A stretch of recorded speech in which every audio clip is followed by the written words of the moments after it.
History के जो हम लोग लगातार वीडियोस देख रहे हैं उसमें आज हम लोग पढ़ने वाले हैं मौर्य एडमिनिस्ट्रेशन या मौर्य प्रशासन। बिल्कुल एग्जाम के पॉइंट ऑफ व्यू से रिवीजन के लिए जो भी आपको फैक्ट इंपॉर्टेंट है वो सारे कुछ यहीं पर याद होते चलेंगे। सबसे पहले मौर्य प्रशासन में कौन कौन से राजा हुए हैं, तो ये हम लोग सभी जानते हैं। इसका संस्थापक कौन था? चंद्रगुप्त मौर्य। तो पहला राजा था चंद्रगुप्त मौर्य। इसके बाद आएगा बिंदुसार जो कि इसका बेटा, और बिंदुसार के बाद अशोक। और मौर्य प्रशासन या मौर्य वंश का अंतिम राजा बृहद्रथ था। ये क्वेश्चन आ चुका है, एमपीपीएससी में भी पूछा गया है, मौर्य काल में अंतिम राजा कौन था। तो कुछ फैक्ट तो हमें पढ़ने पड़ते हैं। अब शुरू करते हैं चंद्रगुप्त मौर्य से। चंद्रगुप्त मौर्य पहला ही पॉइंट इंपॉर्टेंट है, फाउंडर या संस्थापक। और हम लोग ये जानते हैं कि इसने घनानंद को हराया। तो आपको थोड़ी बहुत स्टोरी आपको मालूम होगी एक्चुअली हुआ क्या था कि घनानंद के दरबार में एक बार चाणक्य, चूंकि ब्राह्मण थे और इनका जो चाणक्य नाम है वो कुछ किताबों में या कुछ इतिहासकारों के अनुसार ऐसा कहते हैं चणक उनके गुरु का नाम था जिनके नाम पर ये चाणक्य नाम पड़ा। और कुछ कहते हैं कि ये चणक ऋषि की संतान थे, इस वजह से इनका नाम चाणक्य पड़ा। तो एक बार हुआ ये कि एक घनानंद एक अत्याचारी राजा बन चुका था, अहंकारी हो गया था। उसके काल में बहुत सारे टैक्स इम्पोज हो चुके थे, तो कुल मिला के प्रजा जो थी वो असंतुष्ट थी। और ऐसे ही करके उसने अपना साम्राज्य विस्तार भी कर लिया था। मगध एक काफी बड़ा महाजनपद बन चुका था। तो घनानंद ने एक बार चाणक्य की इंसल्ट की थी या बेइज्जती।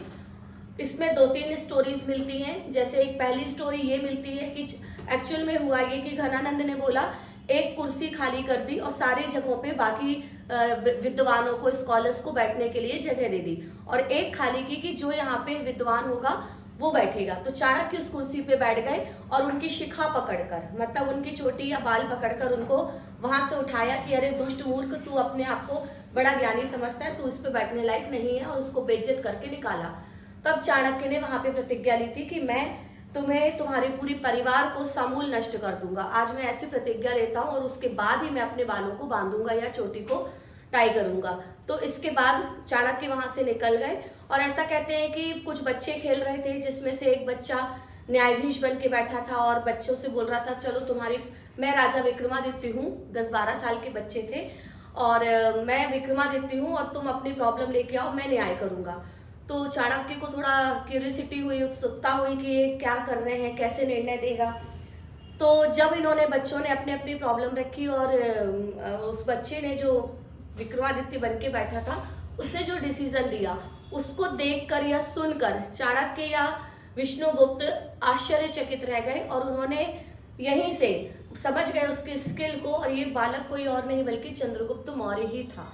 और फिर घनानंद के खिलाफ चाणक्य ने चंद्रगुप्त मौर्य को तैयार किया, और कुल मिला के उसके पहले, सबसे पहले साम्राज्य को उसने एक मतलब खोखला किया, और फिर उसके बाद पाटलिपुत्र को पूरी तरह से घेर कर, और फिर उसने वहां पर अपना शासन स्थापित किया, घनानंद को मार दिया और चंद्रगुप्त मौर्य को राजा बनाया।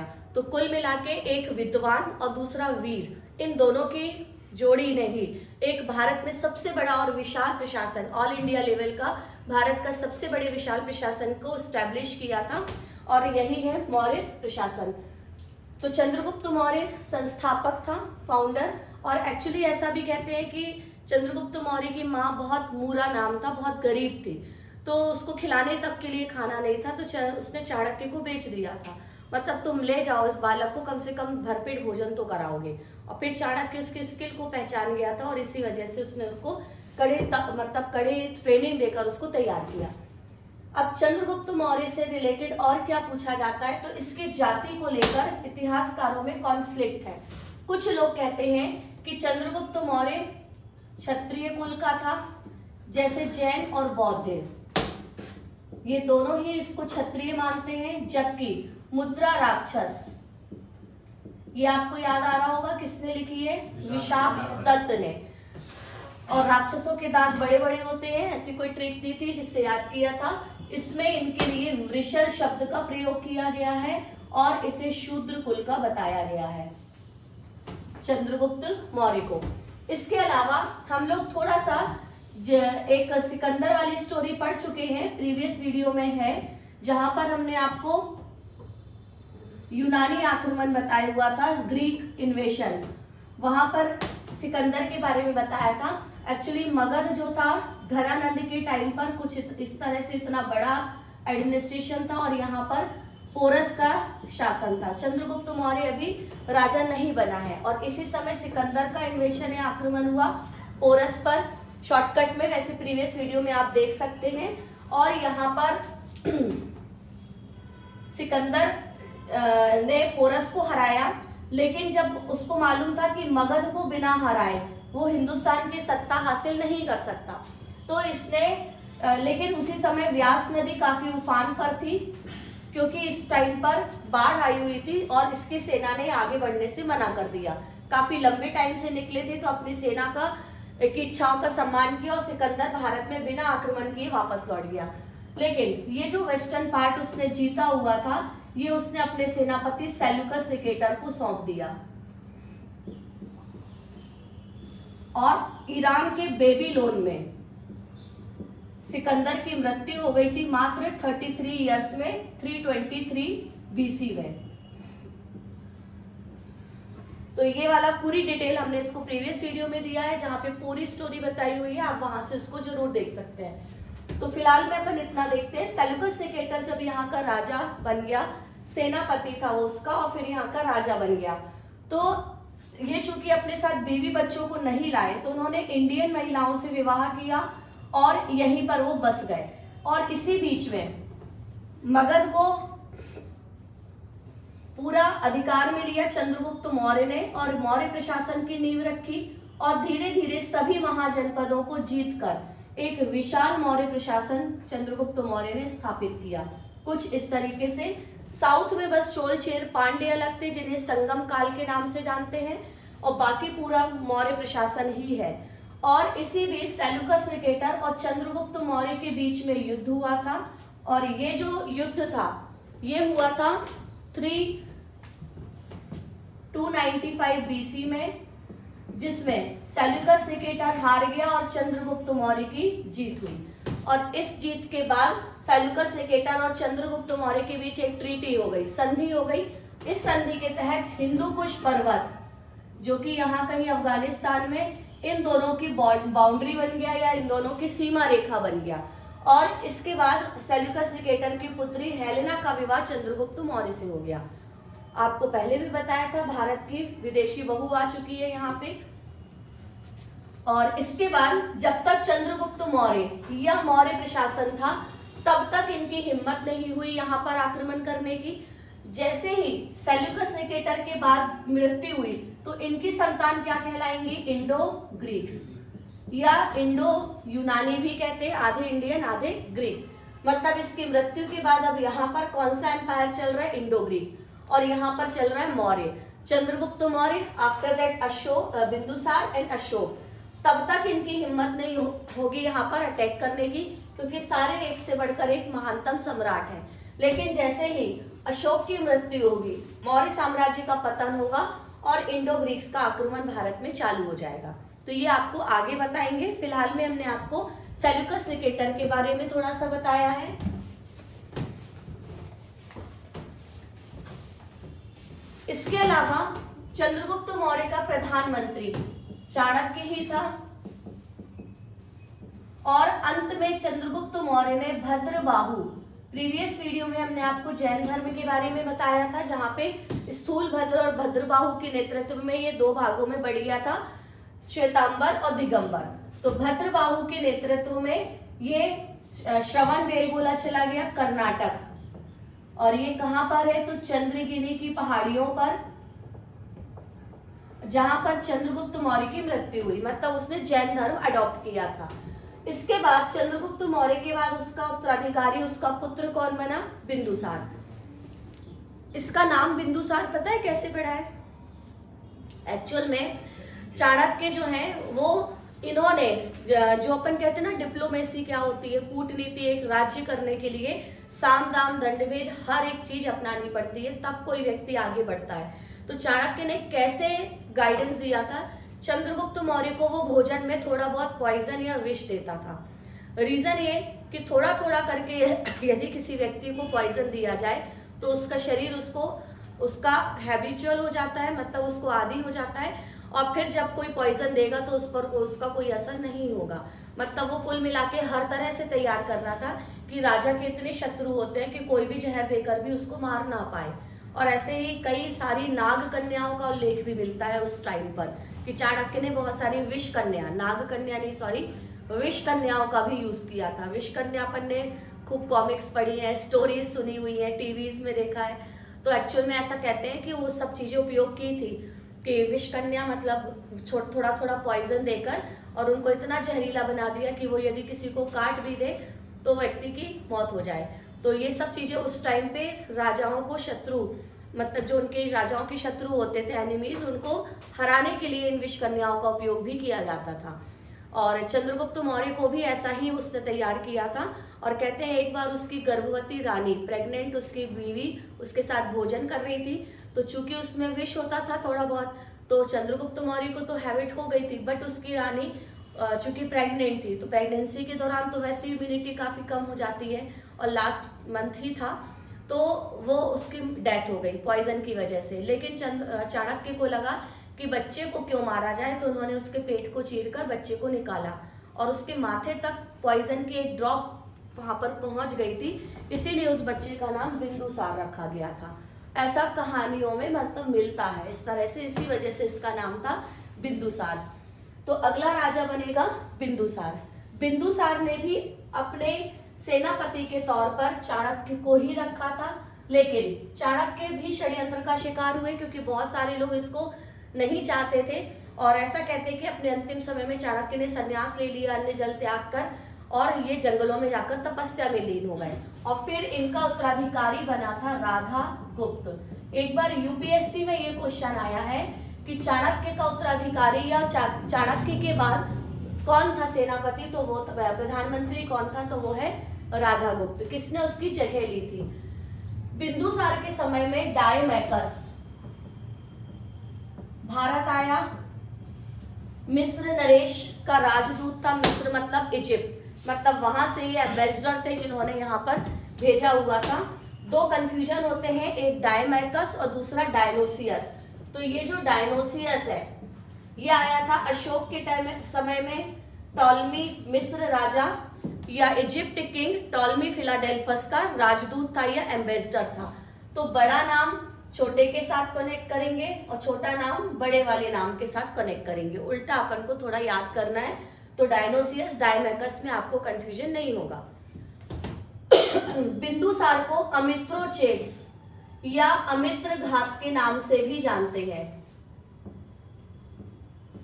अमित्र घात या अमित्रोचेट्स का मतलब होता है शत्रुओं को जीतने वाला। ये क्वेश्चन मेंस में भी आते हैं, 2 मार्कर इसी तरह से लिखे होते हैं। मतलब सिंपल उन्होंने लिख दिया अमित्रोचेट्स या अमित्रघात। अब आपको उसके बारे में 2 लाइनें लिखना है। सबसे पहले नंबर तो आपको उस पर मिलेगा कि किसको अमित्रघात कहते हैं और फिर इसका मीनिंग क्या होता है, शत्रुओं को जीतने वाला। तो इस तरीके से क्वेश्चंस आते हैं। फिर बिंदुसार का जो अगला उत्तराधिकारी था वो था अशोक। वास्तव में अशोक जो था ये अपने राज्याभिषेक के समय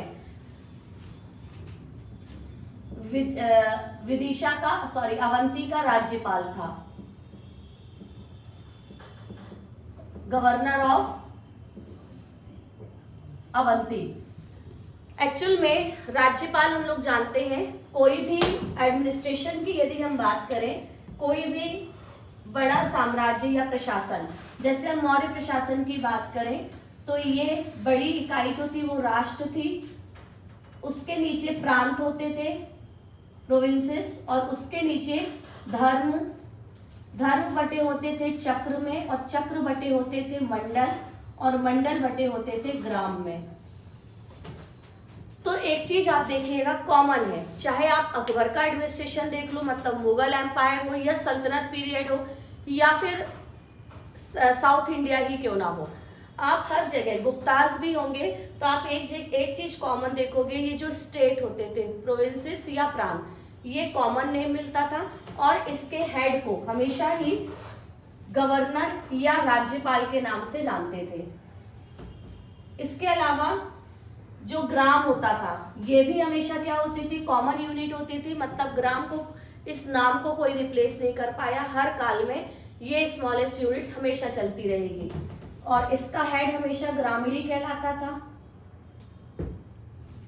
तो कुल मिला के प्रांत मतलब ये क्या हो गए, संभाग हो गए, एक प्रकार के डिवीजन। डिवीजन बटे होते थे डिस्ट्रिक्ट में, डिस्ट्रिक्ट बटे होते थे एक प्रकार के तहसील में या ब्लॉक्स, जो अभी वर्तमान में यदि हम देखें तो इस तरीके से मौर्य प्रशासन इस एडमिनिस्ट्रेटिव रूप से स्प्लिट था। तो जो राज्यपाल होते थे प्रांत या स्टेट या प्रोविंसेस के, तो इनमें किसी योग्य व्यक्ति को ही अपॉइंट किया जाता था राज्यों को। मतलब जो बड़ा एक मौर्य एडमिनिस्ट्रेशन था वो किस में स्प्लिट था, इस प्रोविंसेस में या प्रांत में। और जो महत्वपूर्ण प्रांत थे वो हमेशा राजपुत्रों को दिए जाते थे, सबसे योग्य। तो अवंती जो कि मध्य प्रदेश में था वो किसका मतलब इसको किसको प्रोवाइड किया था, अशोक को। तो जब बिंदुसार की मृत्यु हुई तो अशोक उस समय अवंती का राज्यपाल था। और ये क्वेश्चन हर एग्जाम में आया है, चाहे वो यूपीएससी हो, एमपीपीएससी हो या फिर एसआई वनडे एग्जाम, एसएससी, कोई भी हो। ये एक कॉमन फैक्ट है कि ये कहाँ का गवर्नर था, अवंती। और ऐसा भी मिलता है कि अशोक ने राजा बनने के लिए अपने 99 भाइयों की हत्या की थी, 99। खुद वो 100वां, नहीं तो सेंचुरी लग जाती। तो इस प्रकार से हत्या करके वो राजा बना। इसके अलावा अशोक की पत्नी का नाम था कौरविकी, कौरविकी, और इसने विदिशा के नगर सेठ की बेटी श्रीदेवी से गंधर्व विवाह किया था। गंधर्व विवाह जानते ही हैं, आजकल की चोरी छुपे किए जाने वाली लव मैरिज, मतलब कोर्ट मैरिज कर ली या फिर हो सकता है मंदिर में जाके चुपचाप घर वालों को बिना बताए शादी। तो श्रीदेवी से इसने, अशोक ने क्या किया, गंधर्व विवाह। कोरिलेट करोगे तो अवंती, विदिशा, ये सब लगे हुए मध्य प्रदेश के ही है, सब जुड़े हुए ही हैं वहीं से। जब इतने समय तक वहां रहा तो हो गए नैन मटक्का और हो गया उससे, उसने गंधर्व विवाह भी कर लिया। और इसी से उसके पुत्र और पुत्री, पुत्र महेंद्र और पुत्री संघमित्रा उत्पन्न हुए। और इन्हीं को इसने श्रीलंका भेजा था बौद्ध धर्म के प्रचार के लिए। ये क्वेश्चन भी बहुत कॉमन फैक्ट है जो कि हर एग्जाम में रिपीट होता है, अक्सर एग्जाम में आता है। अब अशोक ने इतना सारा मारकाट करने के बाद इसने कलिंग के राजा पर अटैक किया। कलिंग जो है उड़ीसा, हम लोग जानते हैं, कलिंग अभी भी वर्तमान में कलिंग जो है उड़ीसा में है। और इस समय कलिंग की कैपिटल या राजधानी थी तोस्ती। एक्चुअल में कलिंग हाथियों के लिए प्रसिद्ध था, उस समय इसको अंग महाजनपद के नाम से जाना जाता था। एलिफेंट्स के लिए ये काफी फेमस था। कुछ लोग कहते हैं अशोक ने कलिंग पर आक्रमण हाथियों के लिए भी किया था। तो इसने जब यहाँ अटैक किया तो यहाँ पर युद्ध हुआ जिसे कलिंग युद्ध कहते हैं, कलिंग वॉर 261 बीसी। हालांकि ईयर तो मुझे अभी तक किसी एग्जाम में नहीं टकराया, लेकिन इसका मतलब ये नहीं है कि आ नहीं सकता। तो ईयर आप थोड़ा सा पढ़ लीजिएगा, 261 बीसी। और इस युद्ध में इतनी मारकाट हुई कि उसके पश्चात अशोक नो डाउट जीत गया, लेकिन इस युद्ध के बाद अशोक का हृदय परिवर्तन हुआ, हार्ट चेंज हुआ और उसने इन सब चीजों को छोड़कर अहिंसा का मार्ग अपनाया और बौद्ध धर्म को अडॉप्ट किया या बौद्ध धर्म को अपना लिया। और फिर उसके बाद उसने पूरा जीवन बौद्ध धर्म के प्रचार में ही निकाल दिया। तो ये थी अशोक की जर्नी। कलिंग युद्ध के बाद उसने बौद्ध धर्म के प्रचार के लिए अब क्या क्या किया। तो एमपीपीएससी मेंस में ये क्वेश्चन आ चुका है, आई थिंक 2016 में भी आया हुआ है और अक्सर ये रिपीट होता है, यूपीएससी में भी आता है मेंस के लिए। अशोक ने बौद्ध धर्म के प्रचार के लिए क्या क्या किए। तो बहुत अच्छा आंसर है, क्रिएटिव आंसर भी होता है। अब तो बहुत शॉर्ट आंसर कर दिए हैं, चाहे वो आपका 10 मार्कर आए या फिर 7 मार्कर, आराम से इसको लिखा जा सकता है। बहुत अच्छे पॉइंट्स हैं, बहुत अच्छे फैक्ट्स हैं जो कि हम आपको मेंस के लिए भी बहुत जल्दी वीडियो लेकर आएंगे। बट अभी फिलहाल में आपके सामने जो एग्जाम है प्रीलिम्स के, आप उसको फोकस कीजिए और अभी फिलहाल में स्टैटिक डेटा को पढ़ते चलिए ताकि आपका एक फास्ट रिवीजन हो जाए। फिर भी कुछ चीजें आपको जो प्री और मेंस में कॉमन है उन पॉइंट्स को बताते चल रहे हैं कि अशोक ने अब क्या क्या किया है। तो उसने बहुत सारे इंस्क्रिप्शंस लिखवाए यानी अभिलेख, स्तंभ लेख या फिर उसको पिलर एडिक्ट्स, और शिलालेख यानी कि रॉक एडिक्ट्स। और इसके साथ अशोक ने बहुत सारे तीर्थ यात्राएं भी की थी बौद्ध धर्म से रिलेटेड, और उन्होंने आजीविकों के रहने के लिए कुछ गुफाएं भी बनवाई थी बराबर की पहाड़ियों में। तो ये क्वेश्चन अभी आया है फिलहाल में, बराबर की पहाड़ियां, प्रोनाउंसिएशन अलग अलग हो सकता है, हिल्स, बराबर हिल्स। यहाँ पर उसने 4 गुफाएं बनवाई और इनके नाम हैं कर्ण, चौपर, सुदामा और विश्व झोपड़ी। अब नाम तो आप पहली बार रटेंगे ही, लेकिन उसके बाद यदि भूल जाते हैं तो उसको पढ़ने का सबसे अच्छा तरीका क्या है, नोट्स बंद कर दो, ठीक है ना। फिर हंसी आ रही होगी कि यार नोट्स बंद करके कौन पढ़ता है, तो यकीन मानो नोट्स बंद कर दो और सिर्फ रिकॉल करो कि आज हमने क्लास के लेक्चर में या वीडियो में हमने क्या चीजें सुनी हैं। तो ये जो 4 नाम है, फर्स्ट टाइम में थोड़ा सा उसको बार बार रिकॉल करो और फिर जब हो जाए तो फिर आप नोट्स बंद करके अपने आप से पूछो।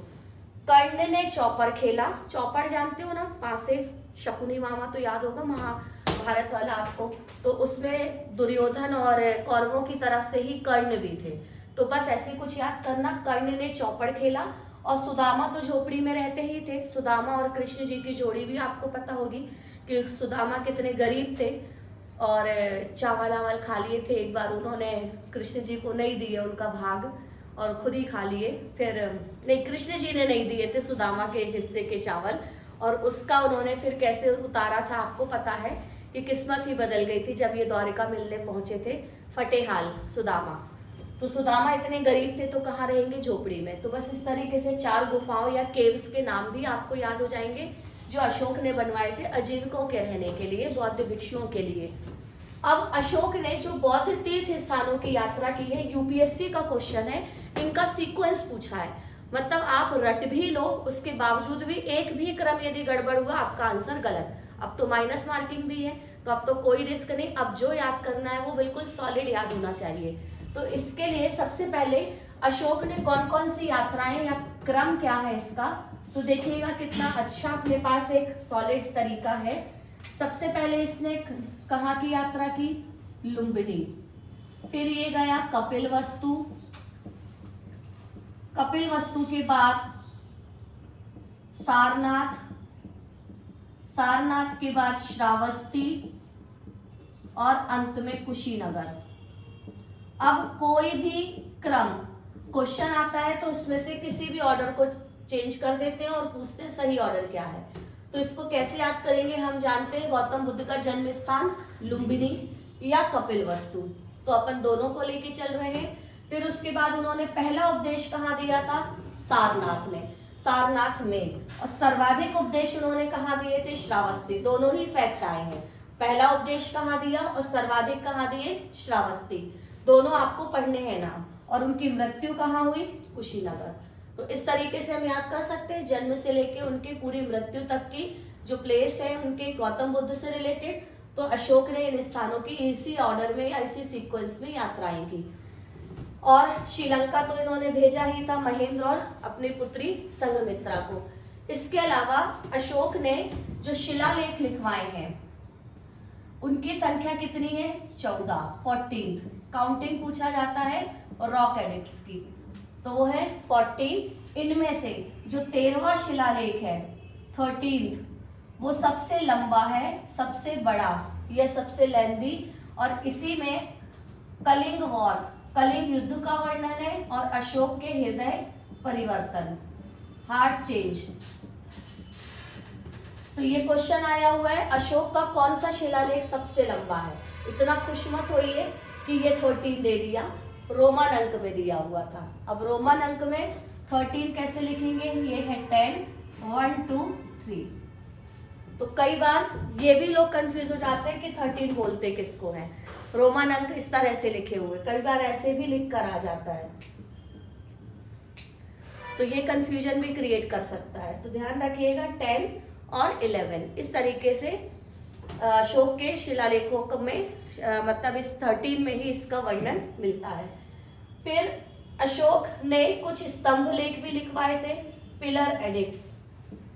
और एक फैक्ट आता है कि अशोक के अभिलेख को उखड़वा कर प्रयाग या कौशाम्बी, इसको बोलते हैं प्रयाग कौशाम्बी या इलाहाबाद अभिलेख। प्रयाग मतलब इलाहाबाद, तो इसको कौन उखड़वा कर लाया था? अकबर। और इन सब में सबसे ज्यादा इंपॉर्टेंट है अशोक की मेरठ और टोकरा अभिलेख या इंस्क्रिप्शन को दिल्ली शिफ्ट किया था फिरोज शाह तुगलक ने। FST शॉर्ट में लिख दिया है।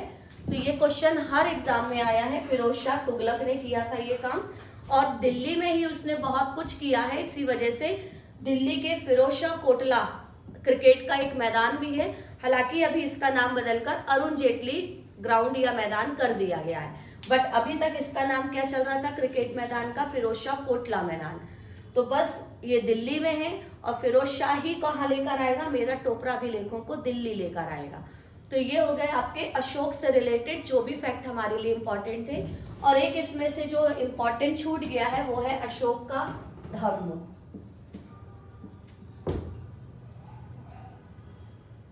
धम्मा।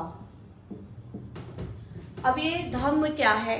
तो वास्तव में अशोक ने जब अपना बौद्ध धर्म अडॉप्ट किया, अहिंसा के मार्ग पर चला और उसने बौद्ध शिक्षाओं को ग्रहण किया, तो इसने क्या किया कि धम्म को भी इम्पोज किया या धम्म स्टार्ट किया था। वास्तव में रोमिला थापर जैसे इतिहासकार कहती है या स्कॉलर्स ये बोलती है कि ये कोई नया धर्म नहीं था धम्म, वास्तव में ये एक राज्य नियंत्रण का साधन था, मीन ऑफ स्टेट कंट्रोल, मतलब नियंत्रण का। ये देखो ये यूपीएससी अप्रोच है एक प्रकार की एनालिटिकल, कि अशोक का धम्मा एक्चुअली क्या था, कभी इंटरव्यू में भी डिस्कशन कर लेते हैं। तो उन्होंने जो बताया कि राज्य नियंत्रण का साधन का मतलब क्या है, मतलब उसने क्या किया कि इतने बड़े एम्पायर को कंट्रोल करना नो डाउट बहुत मुश्किल काम है, बहुत आसान नहीं होता, क्योंकि हर तरह के लोग रहते हैं, कुछ अच्छे भी हैं कुछ बुरे भी हैं, हर किसी को अपन बहुत कंट्रोल नहीं कर सकते हैं। तो उसने क्या किया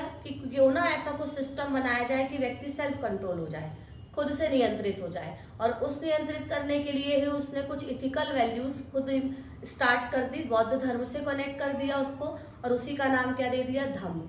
और धम्म में उसने क्या लिखी? कुछ अच्छी बातें, जैसे माता पिता का सम्मान करो, झूठ मत बोलो, लड़ाई झगड़े मत करो, ईर्ष्या मत रखो, किसी से जलस मत हो या जलन की भावना मत रखो, सुबह उठ के सबका सम्मान अभिवादन करो। इसके अलावा बहुत सारे परहेज, किसी को हत्या मत करो अनावश्यक, मतलब कुल मिला के अपन को ये सब क्या दिख रहे हैं? नैतिक आचरण संहिताएं, मतलब ये सब आपको इथिकल वैल्यूज ही नजर आ रही हैं कि क्या बुरा है क्या अच्छा है, इन सब चीजों में से आपको छांटना है, बुरा नहीं करना और अच्छा अपन को बनने का प्रयास करना है। तो जब ये कोई राजा इस तरह की चीजों को इम्पोज करेगा तो पब्लिक उसको फॉलो करेगी, और फॉलो करेगी तो लड़ाई झगड़े कम होंगे, मतलब प्रजा खुद एक अहिंसा और एक नीति मार्गों पर या एथिकल मार्ग पर खुद से चलने लगेगी, और जब वो खुद चलेगी तो लड़ाई झगड़े कम होंगे, नियंत्रण करना आसान हो जाएगा। मतलब ये रोमिला थापर जी का व्यू है। बाकी अशोक ने जो धम्म स्टार्ट किया था, एक शांति व्यवस्था उससे कहीं ना कहीं बनकर रह पाई थी। तो ये हो गए अशोक के सारे फैक्ट्स। और अशोक के बाद जो अंतिम राजा आया बृहद्रथ, अब ये इतना शक्तिशाली नहीं था, और इसी का फायदा उठाया था इनके सेनापति ने, सामंतों ने, और ये थे शुंग। मतलब अगली डायनेस्टी कौन सी आने वाली है? शुंग डायनेस्टी। मौर्य काल के कुछ इंपॉर्टेंट फैक्ट्स भी हमें पढ़ने हैं, जो कि क्योंकि इतना बड़ा एम्पायर है तो स्वाभाविक है कि इस साम्राज्य के कुछ महत्वपूर्ण फैक्ट्स भी होंगे। मतलब हर बड़े एम्पायर या साम्राज्य के बाद कुछ हमें इंपॉर्टेंट फैक्ट्स भी पढ़ने होते हैं, जैसे हम गुप्तास के बाद पढ़ेंगे, सल्तनत के बाद और मुगलों के बाद। तो ठीक ऐसे ही हम मौर्य साम्राज्य के बाद कुछ इंपॉर्टेंट फैक्ट्स, जैसे अशोक के जो अभिलेख थे उसमें इसने क्या किया है? पशु बलि की, पशु वध की निंदा की है, जो पहला दूसरा अभिलेख है, लेकिन इसमें हिरण और मोर का शिकार कर सकते थे। अब जो मौर्य काल था इसमें मतलब जो इंपॉर्टेंट फैक्ट्स पढ़ रहे हैं, मौर्य काल में मंत्रियों को तीर्थ कहते थे। अब ये पिलग्रिमेज मत समझ लेना, नहीं तो आप ये सोचो ये तीर्थ स्थान का तो मतलब पिलग्रिमेज होता है, ऐसा नहीं। ये नाम था मंत्रियों को, और उस समय तीर्थों की संख्या कितनी थी? 18 काउंटिंग भी पूछी गई है, मतलब मंत्री कितने होते थे? 18। इनमें से कुछ मंत्रियों के नाम महत्वपूर्ण हैं, जैसे एवरग्रीन क्वेश्चन होता है सीता अध्यक्ष, ये कौन कहलाता था? तो एग्रीकल्चर मिनिस्टर, कृषि मंत्री, इसको सीता अध्यक्ष कहते थे। और कोई मुश्किल नहीं है याद करना, क्योंकि राजा जनक जी को सीता जी मिली कैसे थी? आपने सुना होगा, खेती करते हुए, हल चलाते हुए उनको जमीन के अंदर से मिली। तो सीता जी जो है कृषि करते हुए मिली थी राजा जनक को, तो सीता अध्यक्ष से ही आपको क्या करना है? कृषि मंत्री। इसी तरह से जो समाहर्ता, उसे रेवेन्यू राजस्व अधिकारी को समाहर्ता कहते थे। और ऐसा लग रहा है समाहर्ता मतलब कुछ कलेक्ट करने वाला, तो दिख ही रहा है नाम। और राजुक जो होता था वो न्यायिक अधिकारी होता था, जुडिशरी ऑफिसर।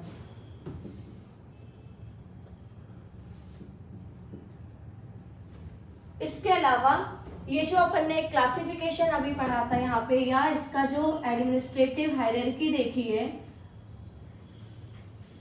तो यहाँ पर हम लोग देख रहे हैं कि ये एक प्रकार से प्रांत, मतलब ये स्थानीय प्रशासन, लोकल गवर्नमेंट है, प्रांत, धर्म, चक्र, मंडल और ग्राम में बटे होते थे। और इसके साथ साथ यहाँ पे न्याय प्रशासन जो था, तो न्याय के लिए यहाँ पे दो तरह के न्यायालय होते थे, एक धर्मस्थ न्यायालय और दूसरा कंटक शोधन। जो भी इंग्लिश मीडियम वाला है तो ध्यान से इसको, दोनों वर्ड आपके लिए सेम है, लेकिन इसको इंग्लिश में बता दे रहे हैं कि कैसे कोरिलेट करना है। जैसे हिंदी में हम पढ़ते दीवानी और फौजदारी मामले, सिविल केस और क्रिमिनल केस, तो ठीक ऐसे ही धर्मस्थ मामले में कौन से जाते थे? सिविल मामले, यानी एक प्रकार के दीवानी मामले। और क्रिमिनल वाले जो होते थे वो कंटक शोधन या आपराधिक मामले, या इसको फौजदारी कहते हैं। तो उस समय पर भी आप सोचिए कि ये सारी चीजें भी थी। और कौटिल्य ने जो पुस्तक लिखी है अर्थशास्त्र, इसमें इन्होंने बहुत सारा कुछ डिस्क्रिप्शन दिया है कैसे राज्य करना चाहिए, और इसके लिए उन्होंने सप्तांग सिद्धांत दिया। हालांकि ये सप्तांग सिद्धांत जो है ये वास्तव में एक मेंस के लिए इम्पोर्टेंट होता है, पूरा एक क्वेश्चन ही बनता है, आपका शॉर्ट आंसर बन सकता है। तो इन्होंने राज्य के 7 अंग बताए हैं। तो ये 7 अंग कौन कौन से हैं? फर्स्ट इज राजा या किंग, दूसरा अमात्य, अमात्य को मंत्री कहते थे।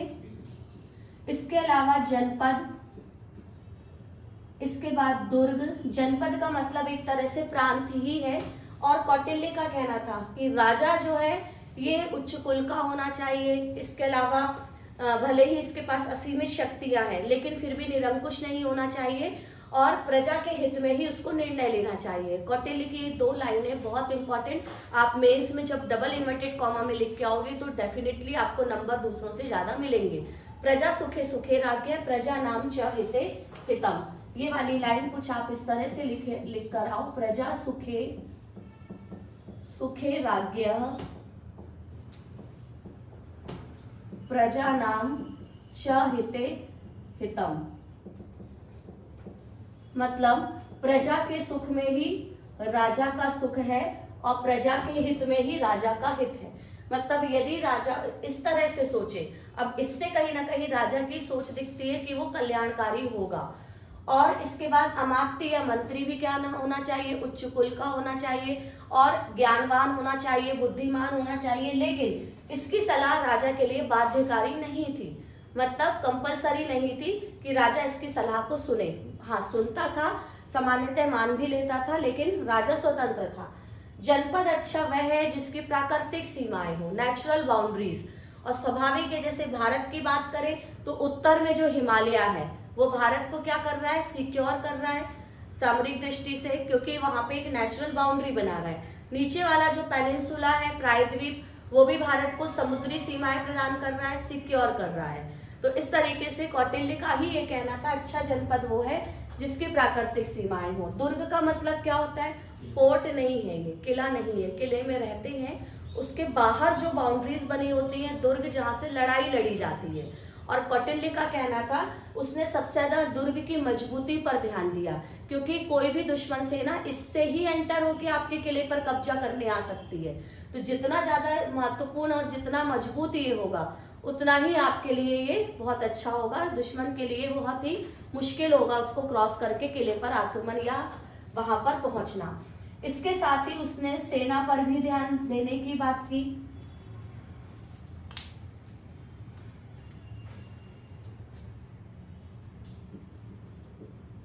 और इसके अलावा मित्र और अंत में अर्थ या राजस्व, तो 7 हो गए। इसको सप्तांग, मतलब ये मौर्य प्रशासन के 7 अंग थे। उन्होंने कहा किसी भी राजा को इन चीजों पर ध्यान देना बहुत जरूरी है। अब यहाँ पे सेना तो मतलब आप जानते ही हैं, आर्मी, और मित्र का मतलब होता है हमारे पड़ोसी राज्य। तो कभी कभी ऑब्जेक्टिव में भी पूछ लेता है कि अकॉर्डिंग टू कौटिल्य मित्र का क्या अर्थ है, तो वो है पड़ोसी राज्य या पड़ोसी देश। कौटिल्य का कहना था कि हमारे पड़ोसी राजाओं के साथ जितने अच्छे संबंध होंगे, ये हमारी शांति और हमारी उन्नति का पर निर्भर करेगा। मतलब यदि आपके दुश्मन ज्यादा है पड़ोस में, तो राजा का ध्यान कहाँ लगा रहेगा? सिर्फ युद्ध में, उनको हराने में लगा रहेगा। लेकिन यदि पड़ोसी देशों के साथ या राजाओं के साथ आपके संबंध अच्छे हैं, आप मित्रवत हैं उनके साथ, तो आपको उनकी ओर से टेंशन फ्री रहोगे। और जब आप टेंशन फ्री रहोगे, युद्ध की समस्याएं नहीं होंगी, तो कहीं ना कहीं आप क्या करोगे? अपना ध्यान आप अपने विज्ञान, साहित्य आदि की उन्नति पर लगा पाओगे, शांति व्यवस्था आप वहां पे कायम रख पाओगे। और ये सब आज के समय में भी काम कर रही है। यदि हम भी देखें, ये हमारी फॉरेन पॉलिसी में भी बहुत हद तक काम आती है। चाणक्य के दर्शन को, फिलॉसफी को आज वर्ल्ड लेवल पे पढ़ा जाता है, केवल भारतवर्ष में नहीं है। तो इन्होंने जो चीजें बताई हैं, आज हमारे बहुत कुछ सिलेबस में आज भी है, और साथ में हम इम्प्लीमेंट भी करते हैं इनका। मतलब हमारी फॉरेन पॉलिसी कि हम पड़ोसी देशों के साथ इसीलिए ज्यादा पंगा लेके नहीं चलते। यदि हम ज्यादा पंगा लेंगे तो ना खुद शांति से रहेंगे, ना वो रह पाएगा, और युद्ध में उलझे रहेंगे तो हम बाकी चीजों पर ध्यान नहीं दे पाएंगे।